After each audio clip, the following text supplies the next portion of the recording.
começar, vamos fechar os olhos, por favor.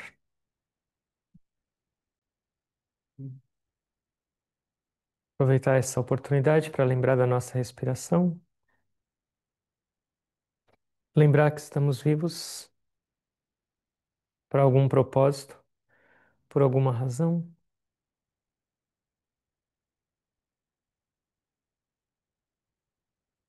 orando para que a gente possa entender o porquê vivemos, entender o porquê respiramos, entender onde devemos chegar e como chegar.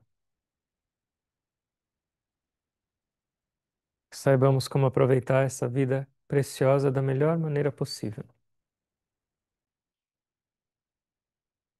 Om Sahana Bhavatu Sahano Bhunaktu Sahaviryam Karavavahai Tejasvinavaditamastu Ma Vidvishavahai. Om Shanti Shanti Shanti.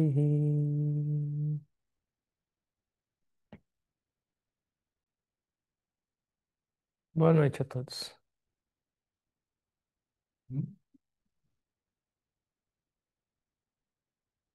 Eu tava com medo de falar, vamos todo mundo fechar os olhos e fazer oração. Sabe por que eu não? Que eu pensei que eu fosse dormir e não ia conseguir seguir com o resto.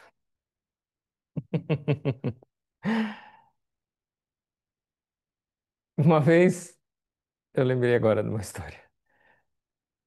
Um monge tinha, acho que, trabalhado a noite inteira. Um monge amigo nosso. E aí no dia seguinte ele foi guiar a meditação. Ele tava lá guiando, tava cheio de gente, não acha? E aí na hora da meditação em silêncio, dormiu. E o pessoal lá, esperando, porque ninguém tinha coragem de ir lá e acordar ele. Mas o pessoal tinha que ir embora para trabalhar e fazer as coisas.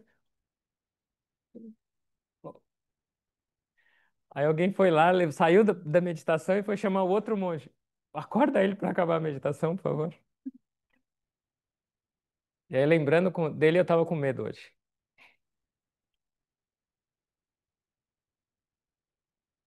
Hoje meu dia começou às 2 da manhã. Em Natal. E das 2 da manhã. Não, 2h10. E das 2h10 até agora, eu já peguei 3 Ubers. Eu já visitei 3 aeroportos. Eu peguei 5 trens e 2 ônibus. E cheguei a 10 minutos atrás aqui no Ashram.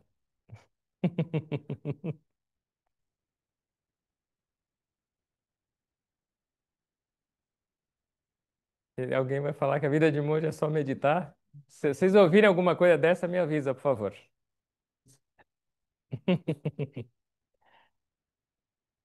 Hum,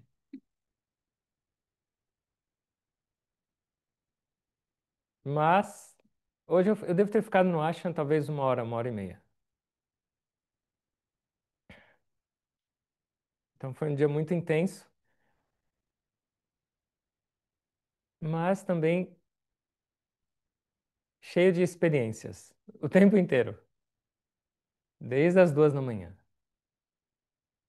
Então, claro, eu queria ir sozinho do aeroporto, da casa para o aeroporto, para não ter que acordar ninguém. E eles, não, de jeito nenhum, tem um Uber que a gente conhece, você vai pegar. E aí, esse outro motorista, ele era de um outro caminho religioso. E normalmente eles são um pouco, talvez, não aceitam muito, ou não são muito amigáveis com outro tipo de cultura ou religião. Eu falo isso porque eu vi um caderno dele que estava no carro. E eu falei, puxa, você gosta? Eu perguntei para ele, você lê a Bíblia e você. E aí, ao invés de de repente, cortar ou criticar. A gente começou a conversar sobre a Bíblia. E ele começou a falar: eu tenho uma amiga que também faz yoga e faz isso. Eu falei: uau! A gente já entra, por exemplo, quando eu soube do caminho que ele seguia, já, já tinha talvez um conceito na mente de falar: melhor não falar nada porque vai gerar conflito, ele vai ficar talvez mal-humorado, ou vai completamente diferente. Discutindo e falando de uma maneira aberta sobre Deus, sobre espiritualidade, outro aprendizado. E aí foi seguindo. Hoje eu fui levar o Somidid para o aeroporto, para Guarulhos, porque ele foi embora, voltou para a Índia. E aí estava lotado a fila para embarcar, para fazer o check-in. E o pessoal que estava no balcão, claro, estava ensandecido, cuidando das pessoas, e isso e aquilo, e com problema. E aí, no meio do check-in, ele fazendo perguntas, eu fui, além de tudo, eu fui perguntar para ele: a comida vegetariana que vocês estão oferecendo é sem alho e sem cebola? Falei: puxa vida, agora eu vou levar uma. Nesse horário, nessa fila, chega um miserável para perguntar se a comida vegetariana não tem alho nem cebola. Aí ele olhou e falou: eu não faço a mínima ideia. Mas rindo, falou: eu não faço a mínima ideia. Falou: mas por quê? Ele não gosta de alho e cebola? Falei: não, ele é um monge, ele não come alho e cebola. E aí ele podia falar: não posso fazer nada, tchau, paciência. Aí ele primeiro ele falou: então eu tenho uma má notícia, eu não vou poder ser monge. Ele falou para mim: eu não vou poder ser monge porque eu amo alho e cebola. Falei: perdi um candidato. E aí ele falou: puxa, que legal, eu conheço esse mestre e eu adoro essa música. Sabe quem era o mestre? Yogananda. Falei: ah, que legal, sabe quem ele é? Meu mestre. Não acredito. E aí, enquanto a gente falava, o Somidi não estava entendendo nada, ele estava esperando o boarding pass dele e ele falou: o que que esses dois estão rindo e falando? E aí, enquanto isso, ele conversou com o chefe dele para ver se tinha alho e cebola e falou: ó, eu não consegui descobrir aqui, mas lá no portão de embarque você me encontra e eu vou te dar a resposta. Tipo, do nada, gratuito, ele não precisava fazer isso, ele podia falar: se você não quiser, não come, eu não sei. Mas ele se esforçou e tudo. E aí, deixei o Somidi.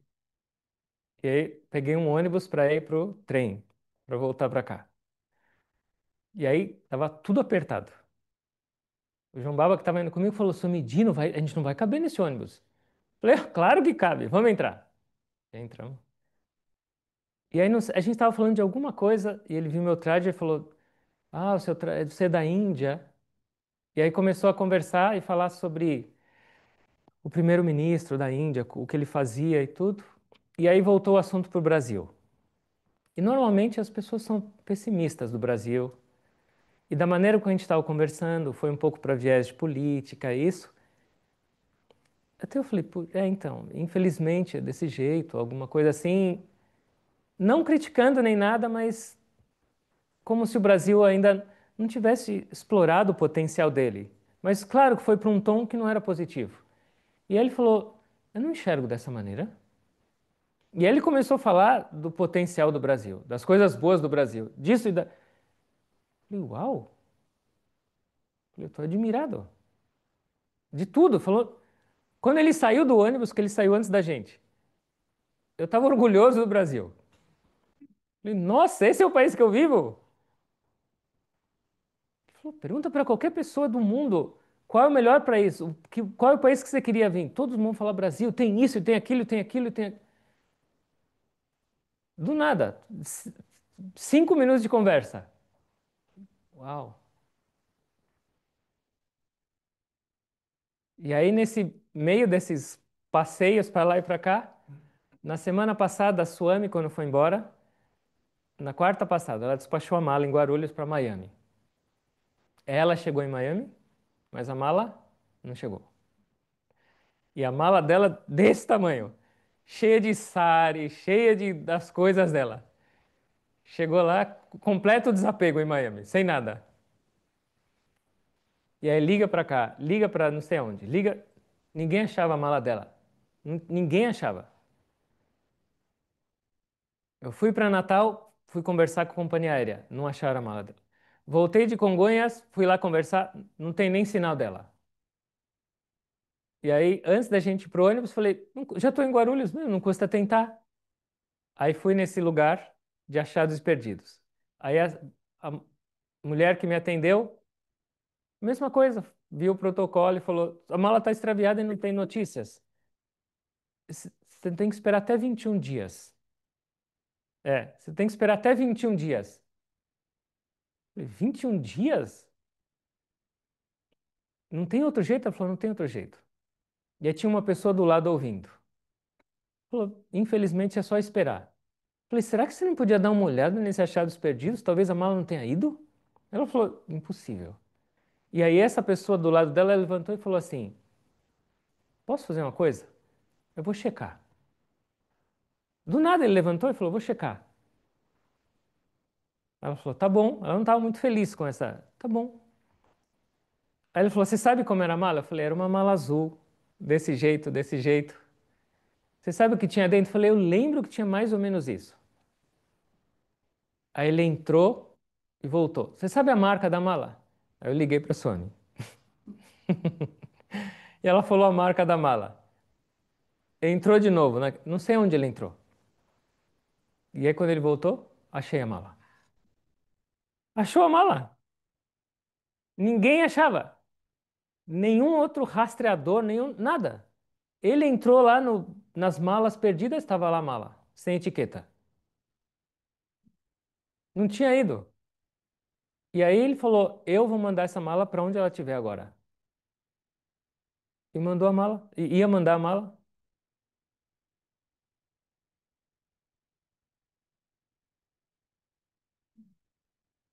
E aí, nessa história toda, tinha uma hora voltar pro ashram, porque tinha satsanga. Depois de santo satsanga, mais satsanga. Só que aí, nessa hora de voltar, imagina como estavam os trens já, 6 e pouco da tarde. Eu e o João Bava lá e parecia duas sardinhas no meio lá. E aí tinha de tudo. Uma hora eu fui sair do trem e a pessoa falou: cuidado que você não vai conseguir sair. Olha a cara dessas pessoas querendo entrar nesse trem. Eu levei umas 10 cotoveladas para. Tinha um outro que estava bêbado no trem, e começava a gritar e falar umas palavras lindas para todo mundo. Foi uma viagem emocionante de volta. Mas enquanto tudo isso acontecia ao redor, a gente estava conversando de Deus. Estava tudo acontecendo. Palavrão, empurra, empurra, e uns escândalos, e lotação, e gente mal-humorada. Mas a gente começou a conversar de Deus, falar de histórias, disso, de Hanuman, e de nada. Falei: está cansado? Não. Falei: nem eu. E aí chegamos finalmente no Acha. Mas por que eu tô falando isso? Podia olhar e falar: nossa, tô quebrado, o dia foi puxado e, nossa, sofrido. Mas olha quanto ensinamento, olha quanto aprendizado. Do nada. Não é do nada, é do tudo, porque Deus está em tudo. E Ele está ensinando a gente o tempo inteiro. Então não é só no Acha, não é só num lugar oficial, não é só através de uma escritura, mas o tempo inteiro é essa oportunidade. E qual foi o principal ensinamento que eu estava pensando sobre isso hoje? Nós todos, sem exceção, temos duas alternativas: olhar para o positivo ou olhar para o negativo, só. Mais nada. E isso depende de quem? Do mundo? Não, depende só de nós. Todas essas pessoas tinham, hoje que eu encontrei, que eu falei agora, eu devo ter esquecido de mais algumas, mas tinham todo o direito de estar reclamando e cansada e mal-humorada. Mas todas me mostraram só o quê? Só o lado positivo. de como tratar o outro, de como enxergar o país, de como se portar em situações adversas. Todas só me mostraram o lado positivo da vida, apesar de terem muito de lado negativo também. E aí isso é uma decisão nossa. Para que lado a gente vai colocar a nossa mente? Para o lado positivo ou para o lado negativo? Não para que vai colocar, mas onde normalmente a nossa mente está. Eu não estou falando que está no negativo, mas para onde ela vai? Quando você vê uma pessoa ou quando você está numa situação, para onde ela vai? Para as qualidades daquela pessoa ou para os defeitos daquela pessoa? Quando você tem um problema, uma situação difícil, a sua mente vai para onde? Para o desânimo, para a falta de energia, para a tristeza, para a crítica, ou para a solução, ou para a força, ou para o crescimento. Não é que é fácil, mas se a gente não fizer um esforço e não treinar nossa mente, naturalmente para onde ela vai? Para o ruim. Sem esforçar, ela vai para o ruim. É uma tendência dela. Então, por isso que caminho espiritual é um esforço constante. Não é só a meditação de 5 minutos, falar agora pronto, eu estou livre. Porque esse estar livre significa ir para a negatividade, para o apego, para aquilo que a gente está se esforçando para superar ou para transformar. Então, é um treino. Sem a gente ter consciência disso, a gente viveu e naturalmente a gente desenvolveu a capacidade de ver o negativo. Hoje, para a maioria das pessoas, incluindo cada um de nós, não é difícil enxergar o negativo em alguém. Você olha e. Mas o positivo não é tão fácil quanto o negativo. Especialmente em algum momento mais difícil ou desafiador. Mas qual a vantagem disso para nós, por exemplo? Nenhuma. Você conhecer o negativo de todo mundo, ou saber as fraquezas, qual a positividade, ou o que isso acrescenta nas nossas vidas, por exemplo? Nada. Zero. O Guruji fala: toda negatividade que você percebe em outra pessoa, essa negatividade está indo para onde? Para você mesmo. Você está puxando aquelas negatividades que você está vendo para você.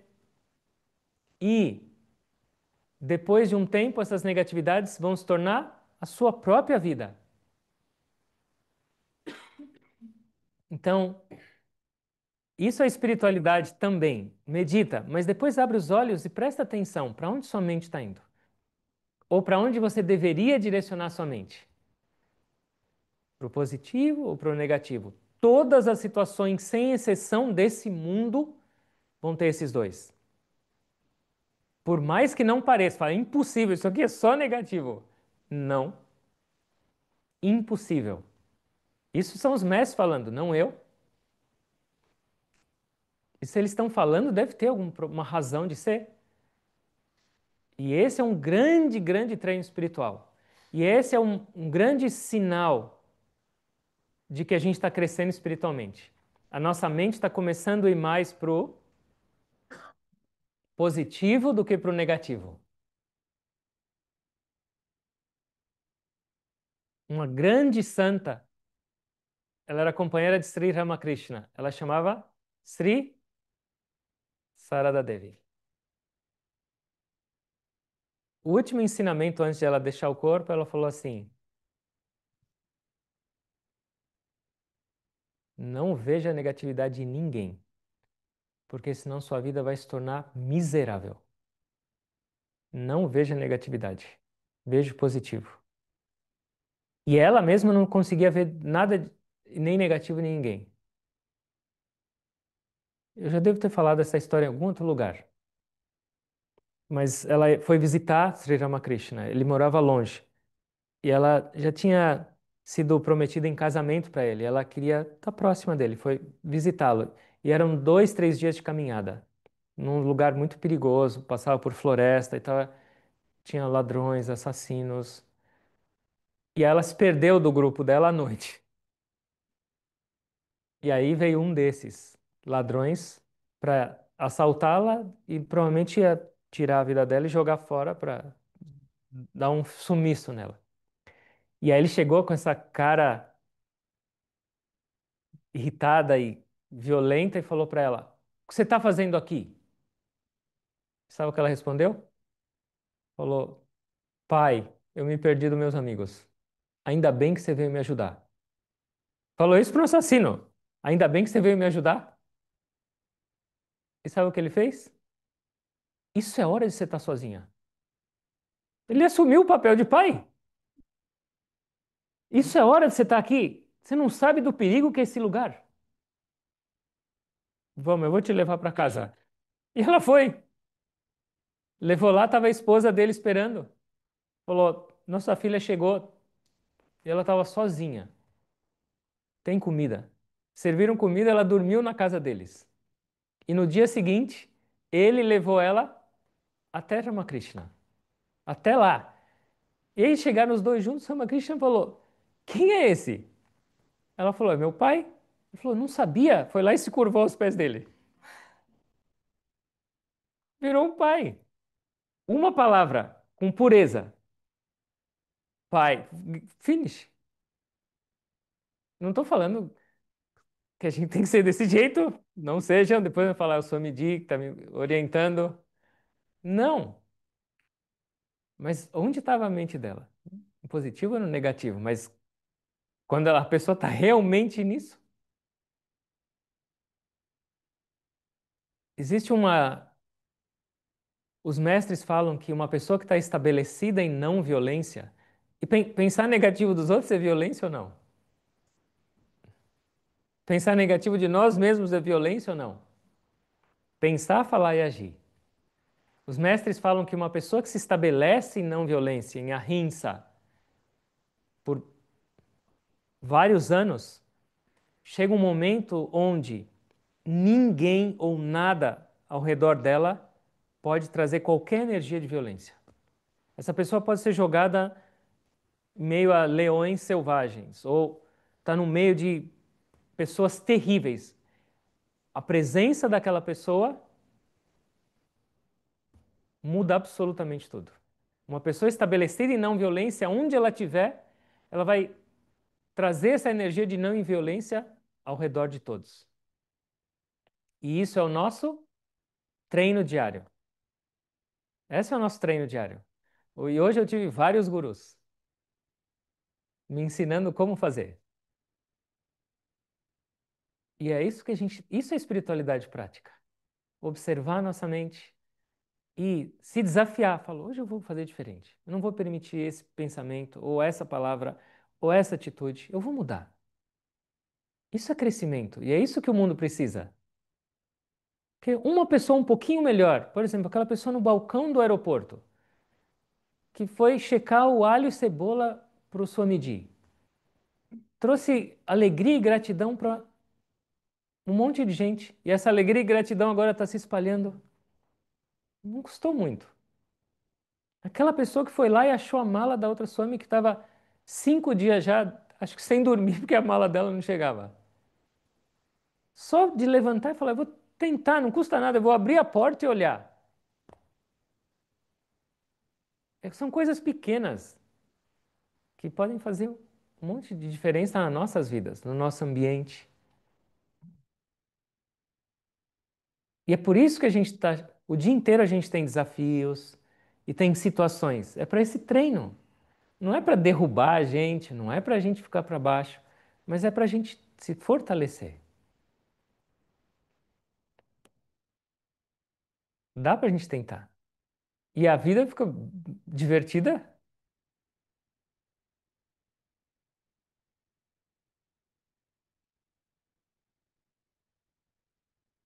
Uma vez, essa é uma história real também, de olhar o lado positivo.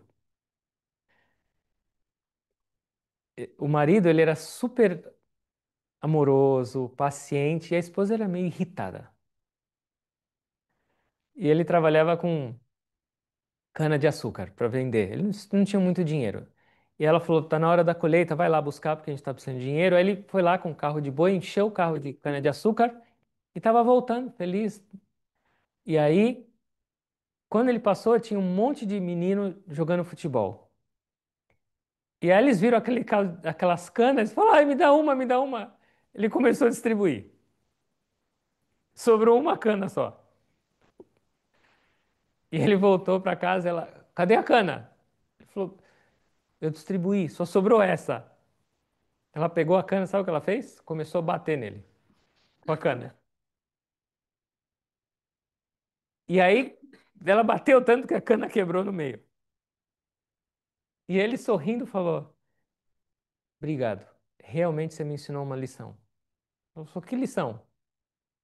A gente só tinha uma e você ainda dividiu em dois, um pedaço para mim e um pedaço para você. Eu não pensei nisso, eu dei a cana inteira, mas você ainda dividiu a cana e deu uma para cada um.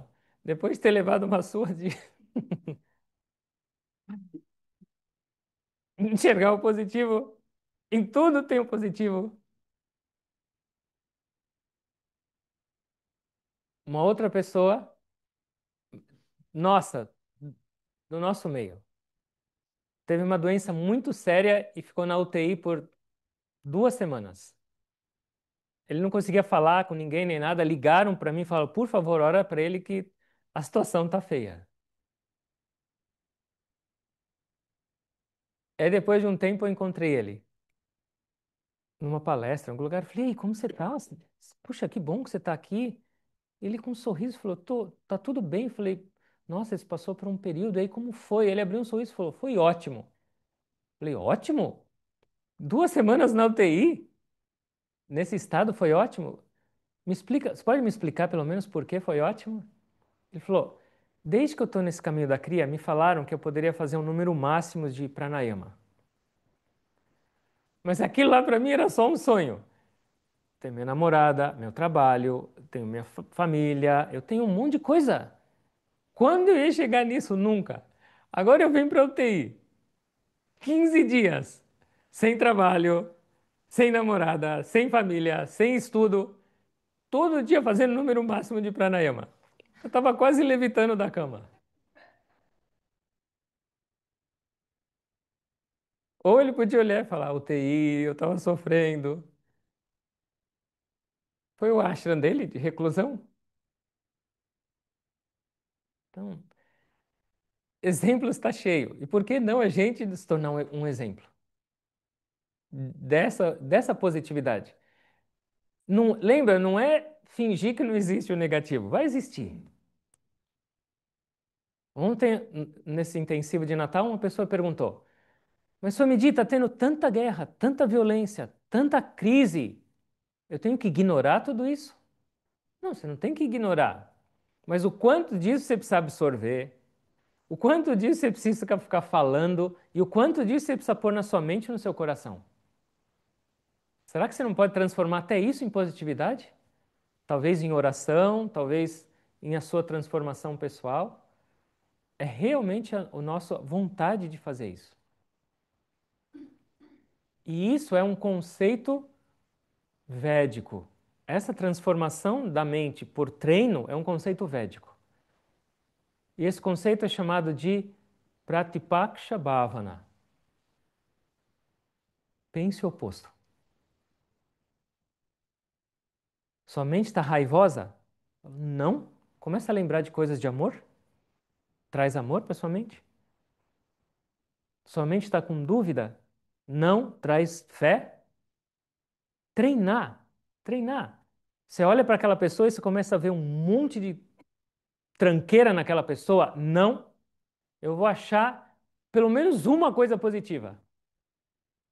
Mesmo parecendo impossível, eu vou achar.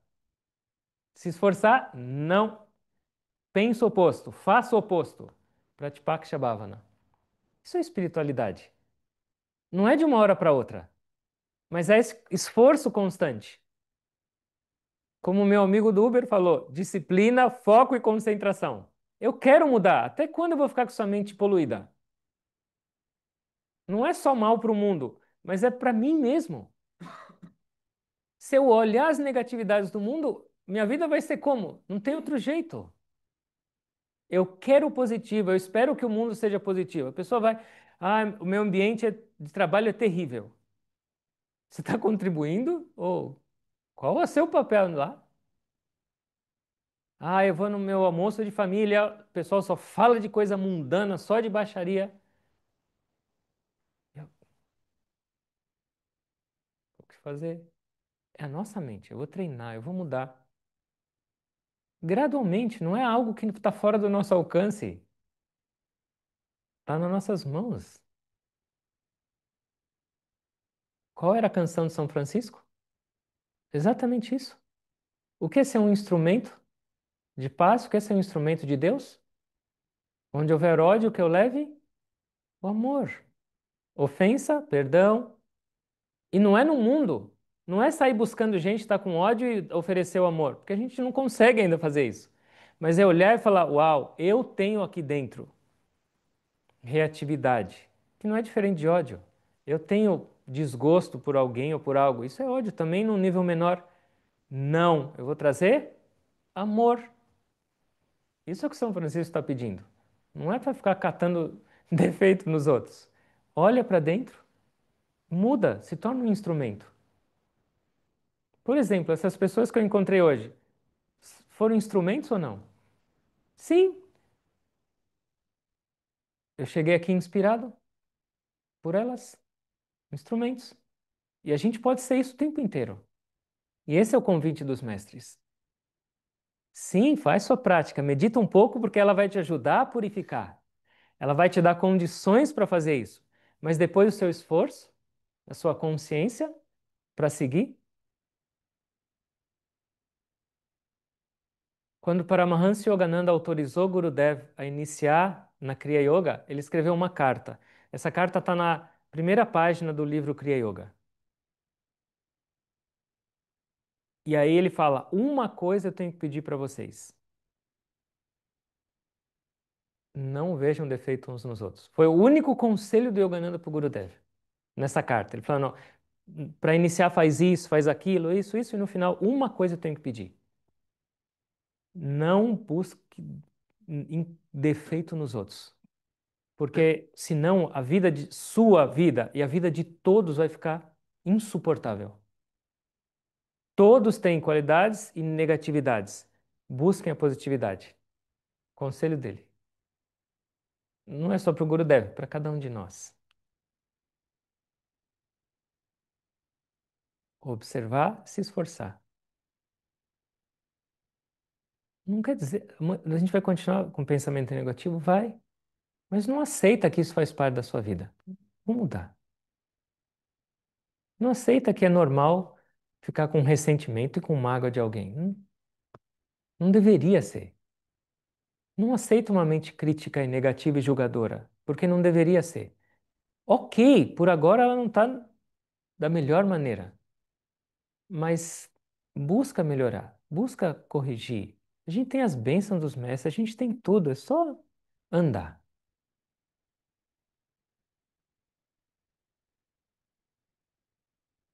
certo?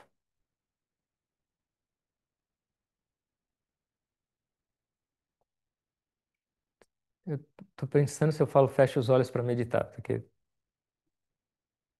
Hum, Eu falou uma dúvida. Se você for pensar para fechar os olhos, vai te perguntar se você dormir, eu posso te acordar? pode, pode, por favor. Ou se não, você fala, o senhor medita numa meditação muito profunda, é melhor a gente sair. Fica melhor assim, porque. E se eu estiver roncando, você fala, ele está entoando on. Vamos repetir todo mundo. Isso, tá vendo? Uns 3 minutinhos. Não aconteceu. A hora que ele acordar, a gente vai conversar também. Teve uma mãe que falou assim, ufa, achei que o seu menino tivesse dormido. Talvez.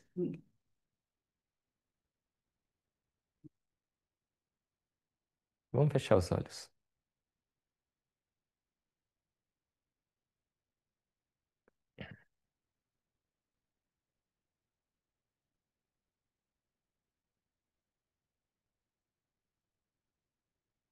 Lembra da sua respiração. De novo, é uma opção nossa, duas alternativas: lembrar ou esquecer. Lembrar da respiração e se conectar com a divindade. Esquecer dela e se conectar com o ego, com a nossa mente.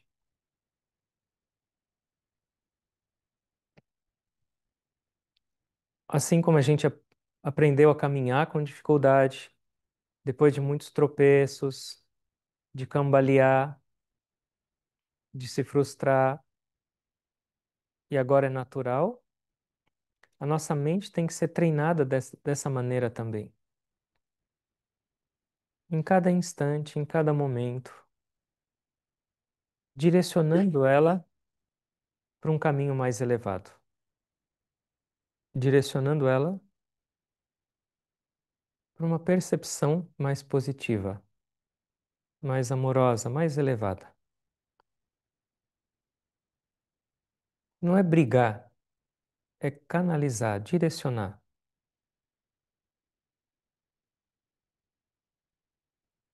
Quão afortunados nós somos de termos recebido um caminho para essa purificação desse instrumento poderoso chamado mente, para eliminar tudo que é negativo, tudo que é inútil, tudo que é destrutivo e permitir que o amor divino flua mais, que a positividade, que a inspiração seja mais e mais parte do nosso viver.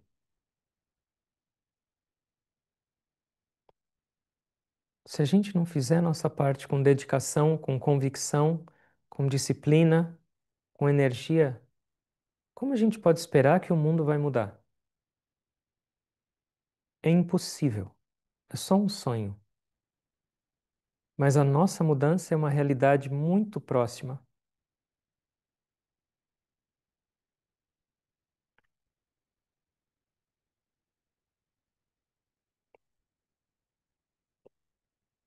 E cabe a nós escolher.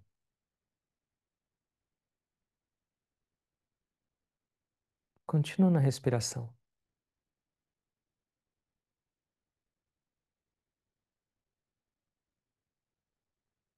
Ó Deus, o tempo inteiro eu recebo oportunidades. O tempo inteiro esse convite para mudar, para transformar, para enxergar diferente. Mas eu continuo andando com os olhos vendados. Eu continuo esperando algum tipo de milagre, de transformação, sem perceber que esse milagre acontece o tempo inteiro, através de pessoas, de situações.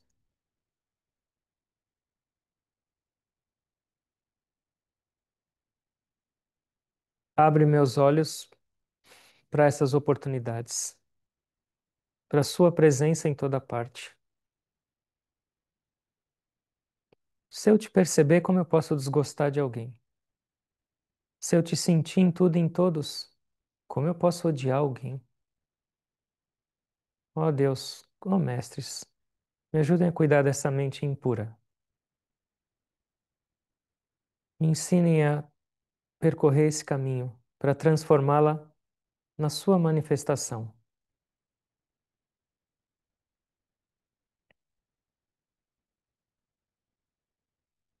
Não me deixa desanimar. Não me permite aceitar que essas negatividades ou esse pessimismo são partes da minha vida. Me dá força para mudar, para fazer diferente. Me deixa lembrar e sentir que você está sempre ao meu lado, me guiando e conduzindo. E quando a luz suprema está junto a mim, que escuridão pode permanecer?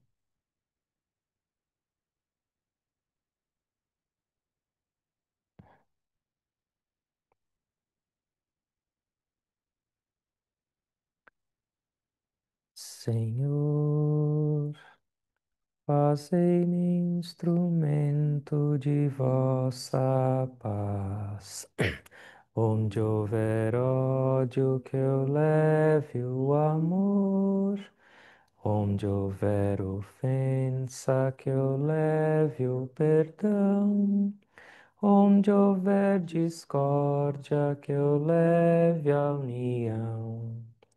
Onde houver dúvida, que eu leve a fé. Onde houver erro, que eu leve a verdade. Onde houver desespero, que eu leve a esperança. Onde houver tristeza, que eu leve a alegria. Onde houver trevas, que eu leve a luz. Ó Mestre, fazei que eu procure mais consolar que ser consolado, compreender que ser compreendido, amar que ser amado, pois é dando que se recebe. É perdoando que se é perdoado, e é morrendo que se vive para a vida eterna.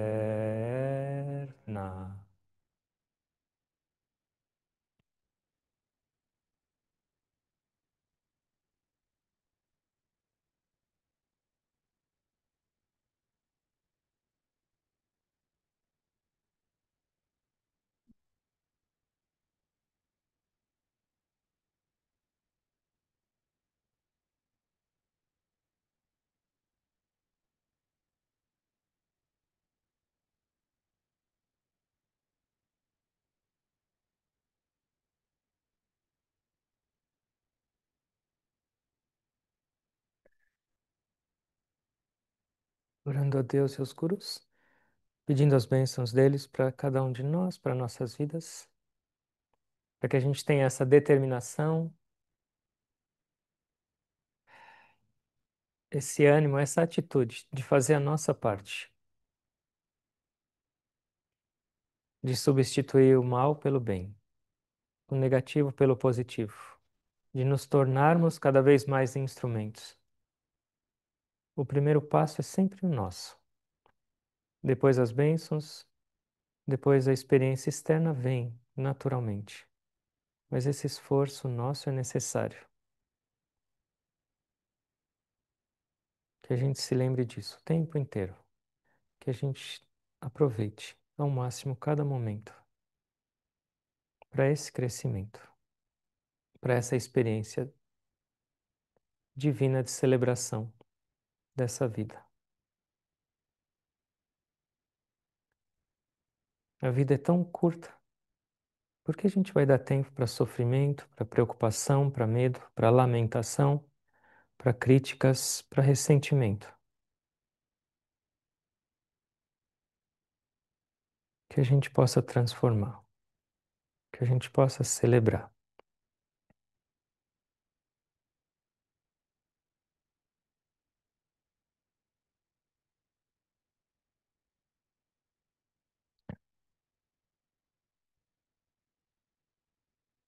Agradecendo a todos pela presença, agradecendo também aos instrumentos divinos que Deus colocou nesse dia de hoje para nos ensinar, para nos inspirar, pedindo que a gente tenha esses olhos abertos para perceber sempre esses ensinamentos, tentando perceber essa divindade em cada um de vocês, essa pureza divina. Eu me inclino a todos com gratidão.